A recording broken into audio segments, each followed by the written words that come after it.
All right. Good afternoon, everyone, and welcome to Economic Software in the Classroom. Our presenter today is Austin Swack of Hawks Learning. Now, if you have any questions at all for the presenter during the session, please feel free to submit those in the Q&A section at the bottom of the Zoom room screen, and we'll be able to get to all of those at the end of the talk. Now, we're also going to be giving away 3 $25 Amazon gift cards live at the end of the session. To enter for a chance to win, all you need to do is click the link in the chat to enter your name onto the prize wheel. And on that note, I will go ahead and hand it over to our presenter. Thank you, Shriver, and thank you, attendees, for joining me this afternoon. I am really excited to get to talk to everyone about economic software for today's students. My goal for you is to come away from this session with an understanding of who we are here at Hawks and our core values, what our course offerings are in the economics discipline, how we approach the lesson cycle through the eyes of the student by walking through a student lesson, and finally, how the data and analytics on the instructor side of the platform can inform your instructional practice. As Shriver mentioned, we'll leave a little bit of time at the end for Q&A, so please use that Q&A button and ask questions throughout the session. Let's get started. First, who are we? We have 4 core pillars that guide us and are at the heart of everything we do here at Hawks. First is service. Now, what does that look like? We have a dedicated team on the phones from 8 a.m. to 9 p.m. for both you and your students who are available to answer any questions that you might have, and you will get a live human being in 4 rings or less. Outside of those times, or if you prefer, we also have a 24/7 live chat where you can talk with a real human being. Average response time is under a minute. We also have a team of dedicated training and support representatives who are available to get you set up and answer any questions and any custom implementations you might want while you're using the Hawks courseware in your classroom. We, of course, offer free and unlimited training and support throughout your entire course. You know, I was an educator for over a decade in the K-12 system, and I've heard time and time again, and even experienced it myself, that oftentimes we have to wear the IT help desk hat when a student gets stuck or has any problems. So we really wanted to provide a first-class family-style service to you so that you can focus on what's really important, your students and the content. Our second core value is affordability. The costs of education are at the forefront of everyone's mind. So we offer many purchasing models to help suit your institution and your students' need, as well as lifetime access to our courseware. More on that later. Our third value is adaptability. We know that there is no such thing as 2 instructors with the exact same instructional style or 2 classrooms who have the exact same needs. That's why we have built a courseware platform that is meant to be flexible and adaptable to your preferred teaching style.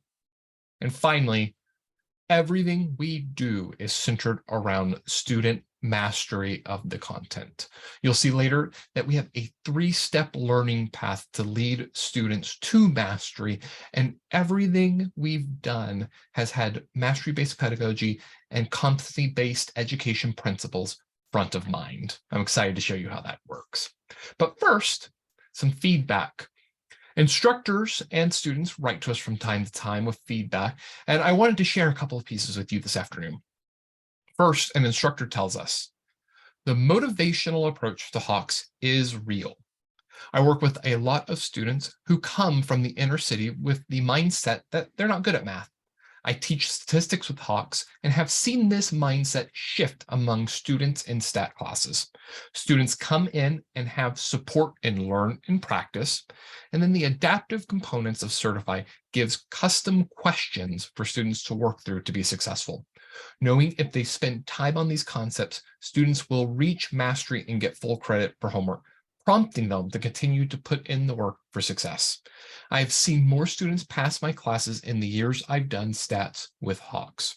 And I think that speaks not only to the quality of the content, but the integrity and efficacy of the pedagogical approach, which is consistent throughout all disciplines.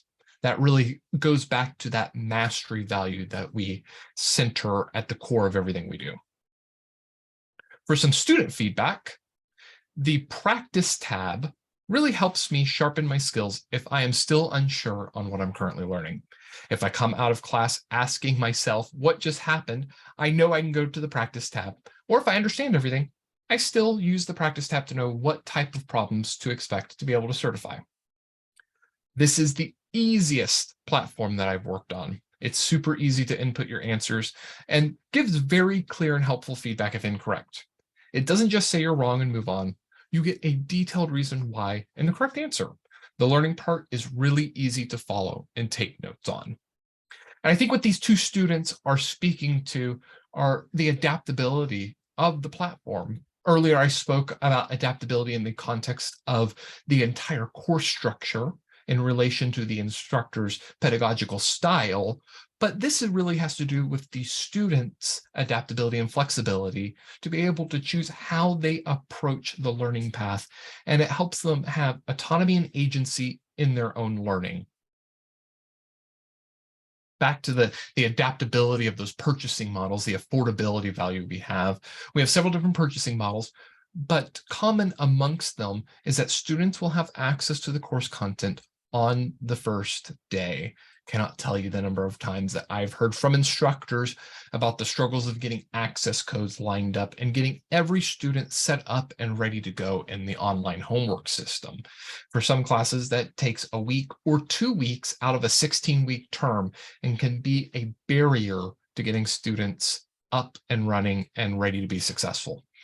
Of course, we have inclusive access, which does include that first day access and peace of mind because the course materials are included in tuition, so students won't have to worry about going to the bookstore and getting everything ordered and being all set up. Before I talk a little bit about our economics course offerings, I do want to just invite you to ask any questions you have throughout the session in that Q&A button at the bottom of your screen. In the economics discipline, we primarily serve the principles courses, and that takes the form of a principles of micro, principles of macroeconomics, and then a broad principles of economics. So let's take a look at the table of contents. For the principles of macroeconomics title, what I really am excited to point out is that Chapter 0 Math Review. I've heard from instructors who've told me that students come into their principles economics class without the basic math skills to be able to understand the context of all the content that we're talking about in class. I heard from an instructor just last week who's teaching an intermediate class primarily, who told me, if my students coming in just understood PEMDAS a little bit more than they do now, that would completely change the tenor of our conversation in the first couple of weeks of class. And so our math review, which includes a diagnostic, takes those math skills that students will need to know and plots an individualized homework path for each student so that when you are ready to dive into the content, you know that students have the mathematical background that they need to be successful. Looking at the micro title, you'll notice that the first 5 chapters as well as the math review are the same. So we have that same background, that same context to economics as a discipline between both titles. The middle of the book does change, and the last 2 chapters, international trade and globalization and protectionism, is the same between both titles. We also have a principles of economics title, which is software only that combines the content from both titles. And the reason it's software only is I bet you could imagine a textbook with over 50 chapters would be, well, it would be a workout to move and get from class. So we offered that online only to help save costs for students at institutions where they find themselves taking both the micro and macro courses. A couple of features that instructors will find inside of the titles. We are a verified creator with Quizlet. So in a discipline like economics, students come into a principles class without much background, without much context, and oftentimes students will struggle with the basic vocabulary. So in order to reduce that friction, we pre-created flashcards to help those students out, and we even embedded them within the lessons so that students don't have to look very far to find accurate flashcards. We do have chapter projects which seek to contextualize the content from the learning materials and give students a little bit of a longer form assignment that's relevant to what their experiences are that they can relate with. So the chapter 3 project on supply and demand actually investigates concert tickets, which is something that I bet every one of our students has a lot of thoughts and opinions about.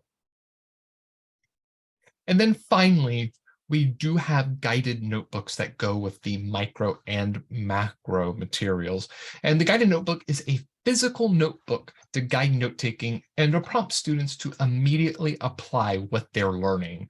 What I found, and this was my experience when I was in school, is my professor would turn their back to me, write on the chalkboard for 50 minutes, and I, as the student, was left to either write down everything they said or nothing that they said. And that's what our students will do. They'll either write down nothing or everything.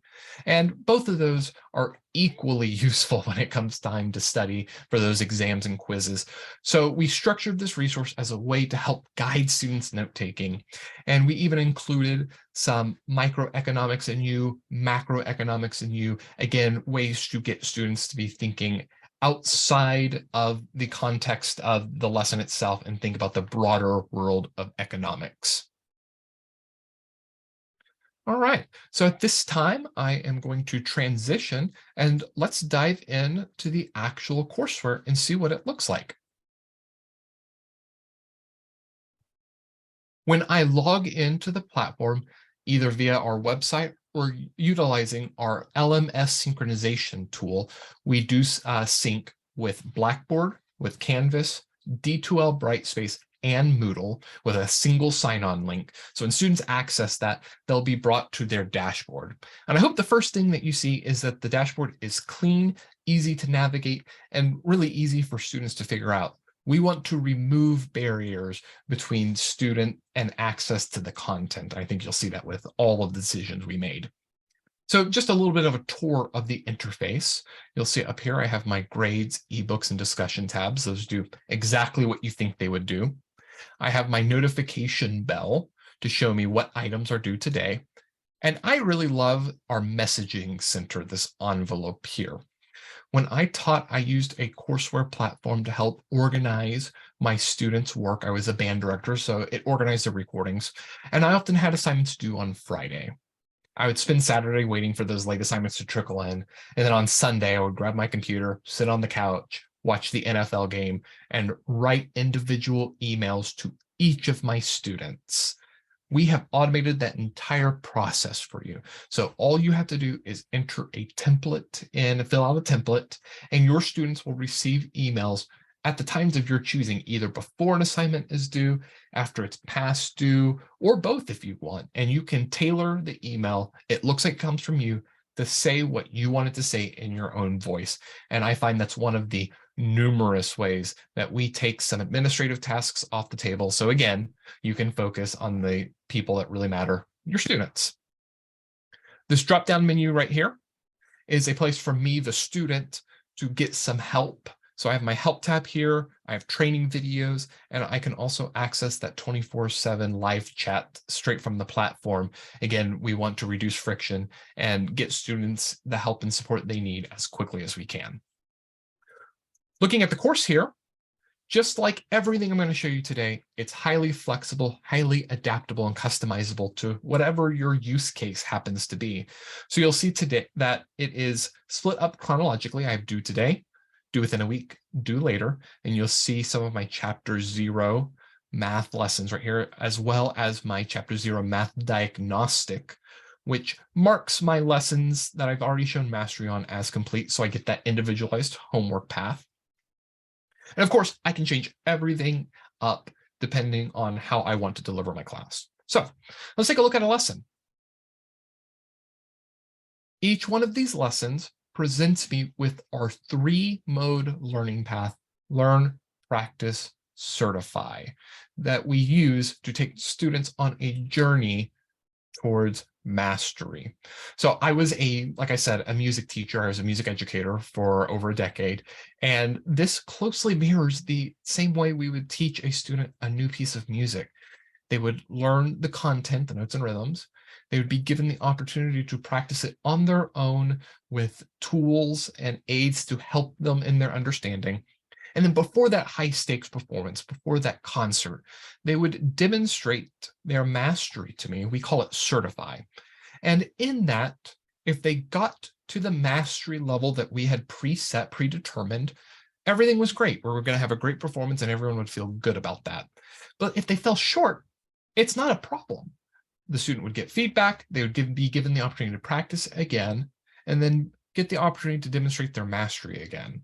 And this process, this pedagogical journey path, is applicable to any discipline. And so I'm excited to show you how it works in economics. So first, let's start with our learn mode, which is a multimedia enriched interactive version of the text materials designed with online consumption in mind. So what that means, it's not just a adaptation upload of the PDF ebook. It was explicitly created with this modality in mind, meaning it is completely WCAG 2.0 AA compliant, accessible so that your students, regardless of accommodations they may need, are able to access the materials so that you can provide an equitable experience to your students. There's that Quizlet set that we referenced earlier, right there, right on the very first page of the actual content after the objectives. You'll see that the content is actually chunked out. So I'm not going to try and cram everything that I can on one page, just like I would with a physical book. It's chunked out in a really logical way so that each page is dictated by an idea, so I can start to gain a greater understanding of the content. My favorite feature of this has to be the Learn screen notes. So what you're seeing here is the top half of the content comes from the book. It's the Hawks generated content. And the bottom half is customized by you, the instructor. You have the ability to replace existing pages, hide pages completely, or add content below the page, just like this. And it can be as simple as just typing in some extra notes. You can embed YouTube videos, you can embed statistical interactive analyses. It has an HTML backend and it is actually really powerful. You can do some creative, clever things with this Learn Screen Note system, which is why we really lean on that service aspect here at Hawks. Like, as I mentioned, we have that team of training and support representatives who are eager to help you transform your vision into reality and can help you through all of this. So as I go through, I have an example here in the book, and I actually have an example level video of an actual instructor working through this exact concept that students find in the book. So regardless if a student prefers to read, watch, or listen, we have a modality that's catered to them. We also have lesson level videos that give a short, under 10-minute lecture style overview of the content in the lesson, again, for those students who prefer to learn in those modalities. So leaving learn, that takes me to practice, where I get algorithmically generated questions that are meant to prepare me for that eventual certification, that eventual mastery-based homework. And you'll notice in practice, I have a suite of learning tools here. So first I have try similar, and you'll see up here that my prompt changes every time I hit try similar. Each question has up to 50 permutations. If I was a basketball player and I shot one free throw correctly, I am not ready to go to the NBA yet. So this try similar provides students with ample opportunities to practice the skills until they're sure that they've reached mastery. I can skip problems until I get to the type of problem that I know is giving me trouble. Again, I can skip, or I can try similar rather, and I get all sorts of different prompts. If I were to get to a question and complements, supplements, I don't quite remember the vocabulary. And so I can do a couple of things about that. I can go to tutor, where I see definitions and a little nudge in the right direction, a definition and some context that'll help me solve the problem. And then I get this question to help guide my thinking and get my thinking in the right direction. I can also reference my learn mode, my book here, where I can find that Quizlet set with the vocabulary in it. Or I can go straight to look for the solution. And the solution is not only going to tell me the correct answer, but it's going to tell me why it's correct. Then I can go back to practice, hit try similar, and see if I learned anything from that. And we did that very consciously so that students have some agency and autonomy in how they approach their own remediation. They get to determine what level of support do I need? Do I need a little hint in the right direction, or do I just need to see the answer once and then I can apply that same logic to subsequent questions? If I were to get this question, suppose I face the following market for designer purses. Now, suppose the largest industry in the area gives out raises to all employees. Graph the change it causes in the market and shift the appropriate curve and plot the new equilibrium point. So I can come in here and actually interact with the graph here. So I can take my demand curve and let's go ahead and shift it to the left and go ahead and plot my new equilibrium point right here. Some of you, I understand, are probably yelling at your computer screen right now. And of course, I'm wrong. And every homework platform is going to tell you if you're right or you're wrong. But we have collaborated with educators across the nation, and we have a team of educators here at Hawks who draw on their classroom experience so that they can anticipate and diagnose and program it into the courseware, these common student misconceptions and errors. So I'm going to go ahead and click this explain error button here. And it's going to tell me my answer is incorrect because I found that demand decreased. I'm going to get specific feedback to the actual error. And so now it's going to go into a little explanation. Designer purses are normal goods. Factor does indeed have an effect on demand, but will not cause demand to decrease. So trying to give me a little bit of context to see, did I struggle with the actual application of the content? Did I struggle with the graph? Where was my problem? And if I want, I can just go right back to the problem. Or again, I can determine how much support I get by visiting my step-by-step, going back to the learn mode, or just looking at the solution. The reason we have done this is the way I was taught in my classes is I was given a lecture, a worksheet. I completed the worksheet, turned it in. A week later, I would get it back graded. What would happen usually, and what I hear happen all the time, is in that worksheet, if I had one of these common misconceptions, I would do the same error 20, 30 times. By that time, it's embedded in my long-term memory. I would turn it in. My teacher would grade it, give me the graded paper with feedback. I'd have the number circled on top. I would look at it and immediately just toss it to the side and not read any of that feedback that my instructor has so carefully written for me. So no wonder when it comes to test time that I still have these misconceptions. By providing the feedback just in time, at the time the error was made, at that most critical part of the process, we try to stop those misconceptions from getting embedded in a student's long-term memory. And I think that's the real value of this practice mode, is it takes that feedback loop and dramatically decreases the amount of time it takes for students to get feedback on their work. And secondly, what this allows you to do is come into your class and have higher level discourse, because all of these common misconceptions were already addressed in the courseware. So now that I've practiced, I'm going to go to certify, which is my mastery-based homework piece to help prepare me for those tests. So I'm going to click into certify, and you're going to notice that it looks almost the exact same as practice. The biggest difference is that all of these learning tools here at the bottom are all gone. No tutor, no skip, no try similar.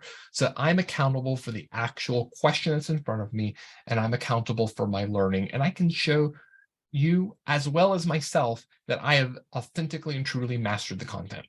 Now, it's mastery based with a default 80% level, and there are default 10 questions in the assignment. Both defaults can be customized. That means at that 80% mastery, students get 2 strikes. On that 3rd strike, they will leave the certify attempt, go back to practice, where they'll see questions based off of their misses in certify. And so we have completely designed this set loop to build off of adaptive remediation and adaptive feedback. So I'm going to get that adaptive remediation in practice.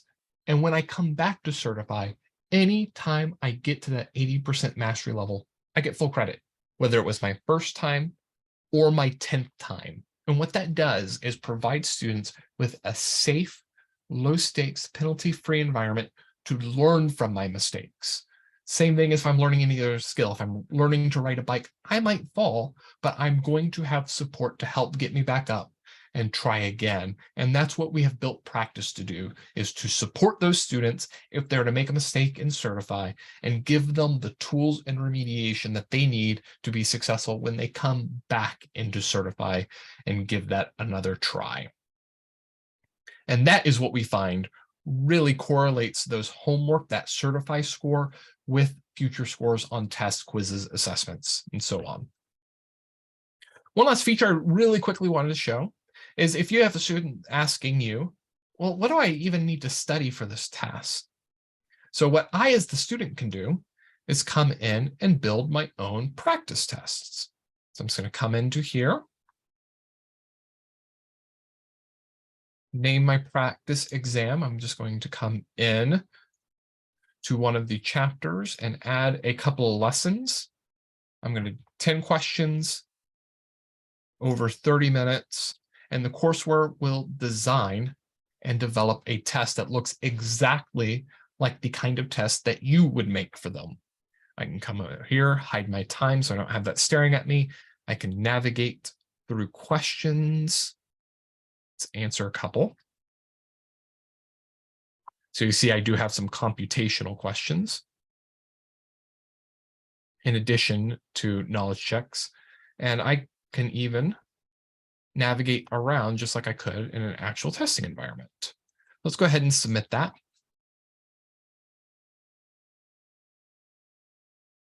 And let's go ahead and for a second and pretend like all the unanswered questions were answered correctly. And so as the student, I see that data and analytics come back on my own performance, so I can guide my own remediation strategy. So I might find that I'm good here. I could probably stand to do a little bit better in 14.2 and 14.3, but I really need to work on this 14.1. I can click on that bar and be instantly taken to a practice session on that skill that I showed I was not ready to do the test on. All right, so that was an overview of a lesson cycle and some tools available to the student. Let's take a look at some tools available to the instructor. So I have my dashboard here. One feature I really like about this dashboard is I can actually, as I'm building out the course, take a look at how it looks for the student's perspective. I can switch back and forth from the instructor and the student view within the same browser window.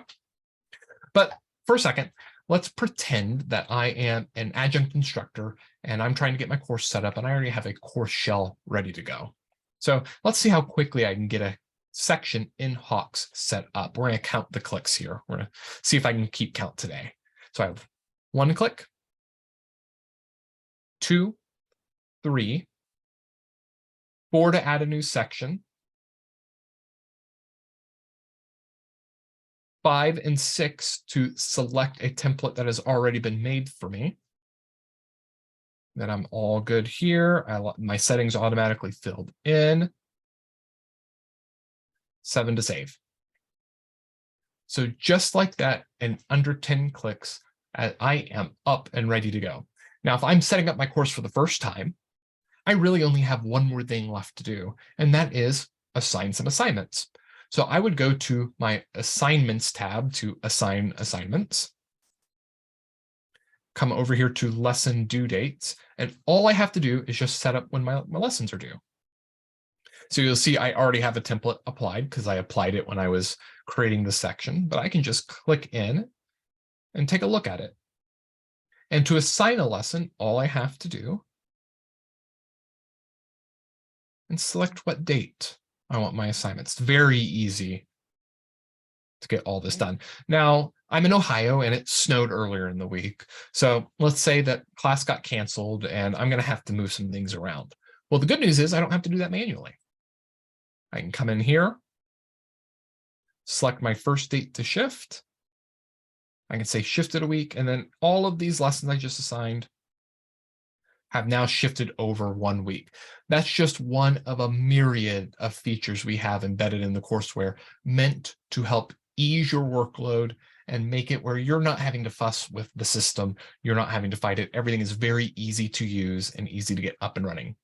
So at this point, I created my section, I've set up my due dates, I am ready to go. My students will start to see assignments and start to complete through them. We're good. But if I wanted, I could also get really down in the details and curate a custom experience for my students. So again, I have that template feature. We have everything set up with templates so that you can easily copy settings between sections, between instructors, and even use it as a foundation between semesters. And you'll notice that I can go in and really tweak to my heart's content. I can set the question order. I can set the mastery level for each individual lesson. I can do all of those things globally for the entire course. I can require practice after a certain number of attempts and certify. I can really streamline how I want my students to approach that process. I can even come in and edit these default assignments. And so what you're seeing here is on the right side of the screen is the default lesson that we've designed in Hawks. And what you see on the left side here is our question bank. So you'll see what I can easily do is I can come in, I can remove questions.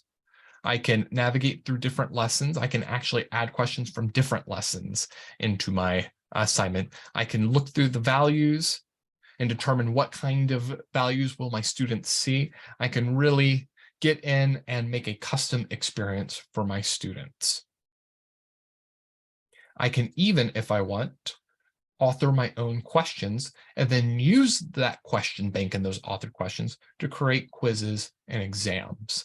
So the idea here is if you're one of those instructors that wants to get up and running and as few clicks as possible, we can do that. If you want to heavily customize your course and make a custom experience with custom questions, because you have resources and you know things that work for your students, you can do that as well. And we have that, again, free and unlimited training and support to help you on that journey. Last thing I wanted to show this afternoon is some of the data and analytics that you'll see on the back end that can help inform your instructional practice. So for that, I am actually just going to come up here and change gradebooks, where I have some fake student data loaded up. I say fake because we are completely FERPA compliant. And so everything you're going to see doesn't actually belong to any real students. So I have my reports here. If there is an insight you want into student performance in your class, there's a pretty good chance that one of these reports is going to tell you what you need quickly. Up at the top, we have 4 key reports that we find instructors use the most often. The first one is the all student scores, which I think resembles the traditional gradebook view. So I see at a glance all of my students' performance data.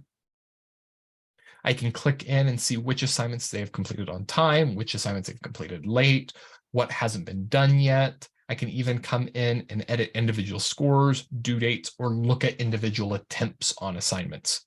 I get that really macro insight for class performance, or I can get really into the details for each individual student.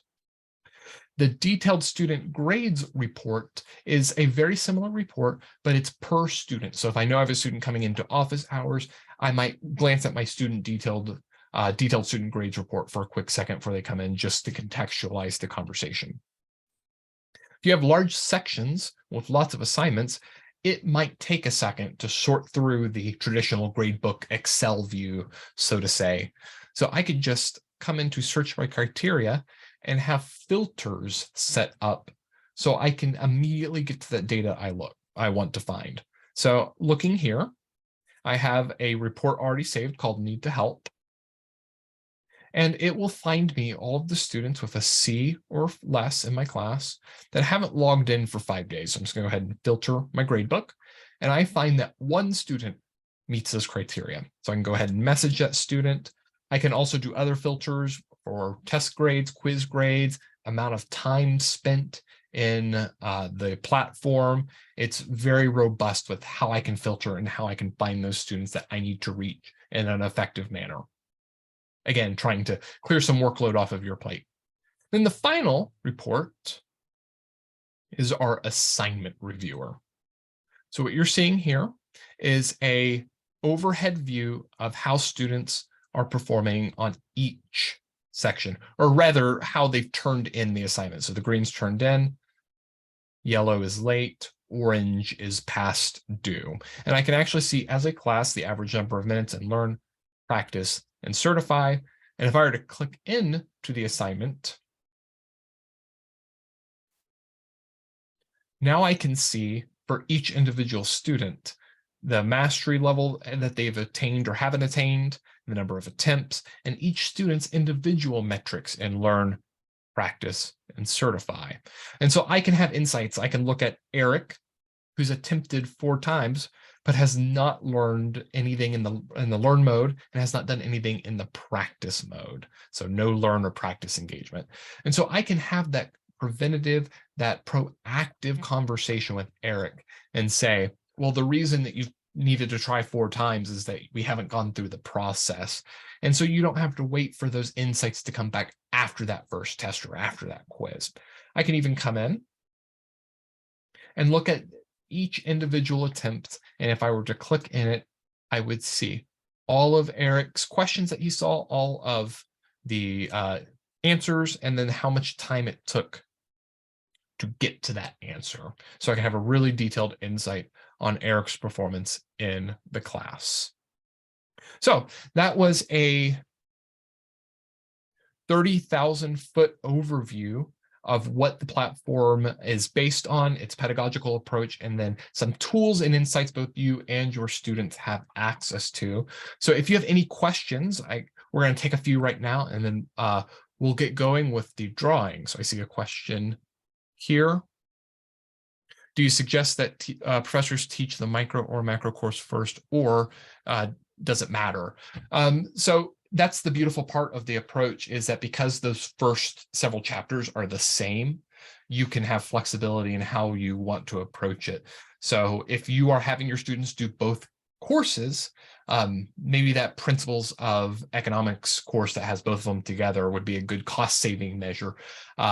But if you were using the 2 individual titles, the first couple chapters are the same, so you can start in any order that you prefer. Again, that goes right back to, we don't want to pigeonhole an instructor into any one way of delivering the content. We really want to be flexible and adaptable to the preferred way that you want to deliver the course. I keep getting booted. Will the recording be available? Absolutely, it will be. We are recording this and it will be good to go. Another question here. Are any questions computational, for instance, how to calculate elasticity?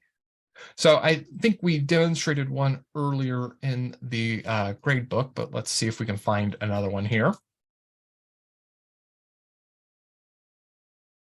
So yes, so we do have, you'll see here that we'll have computational type questions that are going to have that same tutor, that same step-by-step explanation, and that same explain error that we have that you saw with the graphing question. All right, so I think that about, unless anyone has a really quick hitter here, any more questions, I wanted to thank you all for joining me and taking the opportunity to learn a little bit about how you can leverage technology in your economics courses. If you want to continue the conversation, the team will be in the exhibit booth until 5 p.m. Eastern this afternoon, and we will be happy to have any further conversations and show you how this could work in your class with your structure and your students. It's been a pleasure. Thank you so much for joining me. Enjoy the rest of your Friday. Have a great weekend. So thank you so much for that, Austin. I will really quickly mention for the person who was getting booted, the recordings will be available in all of the everyone who attended or registered will get an email once those are available. So you'll be notified by email as soon as we have those ready. So we are getting close to the end of our time. So I'll say once again, thank you to Austin for all that valuable information that you shared. And thank you for everyone who attended. Really do appreciate that. And now it's time for the giveaways. So each winner today will receive a $25 Amazon gift card, and we'll get started on that right here.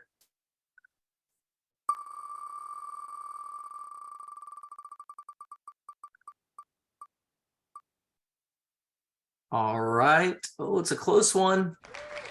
Oh, Matthew, congratulations. One. I love those ones. All right. And our second winner today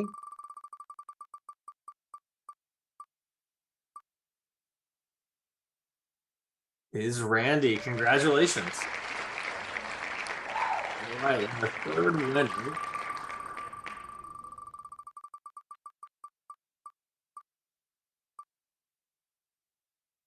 is Kay Clemens. So there you go. Congratulations. So we'll have 3 more drawings after the next one, and we're almost done with those for the for IES. So all right, the final concurrent session of the day will begin at 3 p.m. Eastern Standard Time. You can view the chat for session meeting room links or to access the conference website for a complete list of the concurrent sessions and their descriptions.